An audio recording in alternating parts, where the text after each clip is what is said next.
Today, we're going to see if I can enhance my OG Bolognese recipe, which I made a little over a year ago, using some new skills that I've learned while making this channel. All the ingredients are basically the same. You got your carrot, celery, onion, your tomatoes. We're going to peel these carrots, same way we did previously. The difference is we're not going to take these and put them into a food processor and make my mirepoix that way. We're going to try and chop these up into a very fine dice and cut everything the same size. I think my issue previously was that my mirepoix left things a little fibrous from being over food processed and didn't really give a nice texture to the dish. The flavoring was fine, but I didn't love how they tasted when they were all broken down in the food processor. So this is what I'm going for here. Just a very fine, small dice and just kind of consistently cutting everything to that size. The celery, I'm going to try to do that same way. I'm going to cut them in half, see if I could kind of cut these ribs into thirds, cut off all the little fibrous bits on the end as well, cut those up very nice and evenly. The celery will basically fully dissolve. The onions will nice and fully dissolve. The carrot takes a little longer, and after about 3 or 4 hours, that'll be the only thing left, but it'll be very soft and beautifully rendered. We're going to try and cut the onion here, basically the same size as everything else. We're going to cut it the same way I showed you guys how to cut onions on my vegetable cutting video. But if you can't get it exact, that's totally fine. This one will break down beautifully. Just try to get it into the same ballpark as the other two. To get this process started, we're going to add a good amount of olive oil here into my Dutch oven, and we're going to throw those onions in. We're going to sweat these out for 2 or 3 minutes. You don't need them to get super translucent at this point, but you just want to start sweating them out, and then we could throw in that celery and those carrots. I cut way too many carrot pieces up, so I'm going to get in all that celery, and I'm going to use about half of the carrots I cut. It's always good to have extra if you want to add a little more texture into the dish at any point. You can add more in. We're going to season it pretty well at this point too.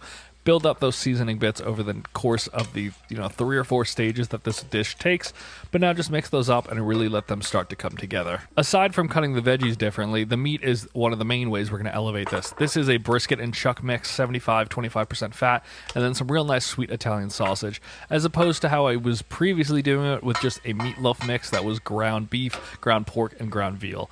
This meat is substantially better, and we're going to throw all of that meat that was right around 3/4 of a pound of the regular chuck mix, and then 1/4 of a pound of this sausage mix, and I'm really just kind of going to flatten that down. I really want to start to brown it here right off the bat and let it do its thing for a good 5 to 10 minutes. Then we're going to come in after that starts to happen, and we're going to start to break it up. This probably wasn't 5 or 10 minutes. It was probably closer to like 3 or 4 minutes.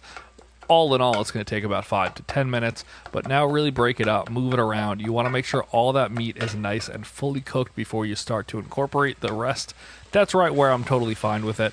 And now we're going to mix those veggies in and start to really build the rest of this sauce. The next thing I'm going to do is create a little well there in the middle, and we're going to get 2 cloves of garlic into this. You could use more garlic if you want. That's totally fine.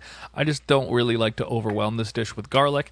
And then right after we do that, I want to show you the tomatoes we're going to use. These are beautiful San Marzano tomatoes. I know there's arguments about whether they're real or not. Doesn't matter to me. I like to get in there and break them up with my hands. It helps if there's sometimes stems or just the top of the tomato left on them.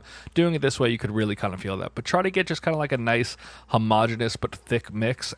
Another way we're going to elevate this, though, is we're going to add 1/4 cup of red wine. Use any red wine you like. We're not really leaving this in long enough for it to become a sauce. It's going to very much evaporate and soak into the meat, and that's what you're looking for. After a few minutes, you could tell it's basically completely gone, but it's going to leave behind that delicious flavor and richness that's going to carry through in your dish.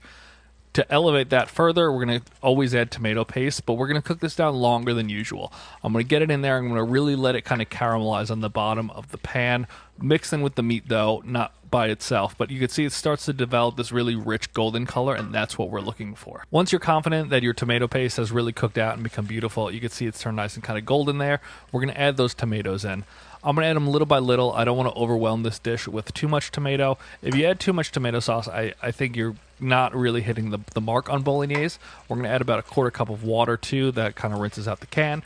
You can see the pieces are chunky, but they're not too chunky. They're also not super pureed and just straight up tomato sauce. I'm going to add a little more in to get to the consistency I want. And then when I'm happy with that, we're going to add the next elevated ingredient, which is my master stock that I made the other day. Check out that video if you haven't seen it. But normally store-bought stock is completely fine. But for something like this where you're simmering in it for hours, I think using a high-quality stock will really help you develop those flavors. At this point, we're going to add a little more seasoning. We're going to keep doing it as we go, but every stage I want to add a little more and really start to build it up. We're going to mix that thoroughly, and then we're going to let this come up to a simmer. What we're looking for here is just little bits of bubbles popping through just like that. And then what we're going to do is for the first hour, I'm going to cover this, but not fully. I want a little bit of steam to get out, but I don't want it to over-reduce. Right there is what we're going to go for. Checking in on it now after the first hour, you can see it is greatly reduced. It didn't come all the way down that far. Some of that is sauce that was on the side for mixing it, but it is definitely starting to thicken up, but not completely. So what we're going to do is we're going to mix it, and we're going to leave this cover off for the next hour. And this is where we're at after the second full hour. You can tell it's really starting to thicken up. The liquid has not filled in all those gaps as I scrape the spoon across the bottom. That's exactly what we're looking for. And this is where I'm going to add 3/4 of a cup of milk. This is whole milk. If you want to use a lower fat milk, that's totally fine. But I want to just mix that up now until it looks less milky. You can see it's really white to start with, but as you work this for a minute or so, it's going to turn into a lovely, beautiful reddish brown sauce. And that's exactly what we're looking for. And we're going to let that go for another hour. Now you're basically completely home. This is the bulk of this dish. Right after that third hour, we're going to drop this pasta, and we're going to let that go until it's beautiful and al dente. And the only thing I like to do, you could make this sauce, and you could eat it right now completely as is. That's totally up to you. You can see it's beautiful, it's thick, but I like to add some cream. We're going to add in about 1/4 of a cup to start with here. Don't over cream it to begin with. You want to work it in, and you want to see how that sits for 5 or 10 minutes, how it starts to develop. I added a touch more in, but that's what I'm looking for right there. You can tell it is creamy, but it doesn't taste like a cream sauce. It just adds this level of richness to it that I think is really, really beautiful.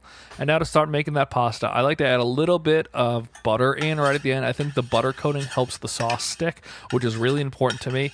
And I think it is really, really useful on a sauce like this because the meat you want to get into the pasta, but you want a little bit of that other sauce to stick to the outside. And now I'm just going to go ladle by ladle and mix it up until you get the consistency that you're looking for. Pasta water goes a long way here in really making it saucy and beautiful. Your sauce is always going to be a little thicker, and it's up to you here to use your pasta sauce to kind of reduce it a little bit and make it a thinner, more coating sauce. But as we ladle that in, it just looks absolutely fantastic, and that's exactly what we're looking for. And just get it to the consistency where you're happy with it. Once you're ready, we're going to go ahead and we're going to plate this up, and it's going to look absolutely beautiful. I like to start with a little extra on the plate. I think it just helps it to sit on a nice little bit of sauce, so you know you're really getting a good amount of it. And then we're just going to put those noodles right over the top. Make sure you're getting a good amount of sauce with it. We're going to put a little over, but you want to make sure you're grabbing it. You can see how it's sticking to inside the noodles, coating it beautifully. That's exactly what we're looking for. Top it with a little more of that sauce too, and then just absolutely, demolish this with cheese.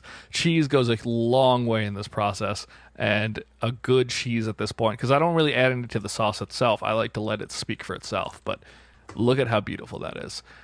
I'm not even going to taste this for you guys on camera because I know it's delicious, you know it's delicious, but those little tips really elevated it, and it tasted 100 times better than my last one.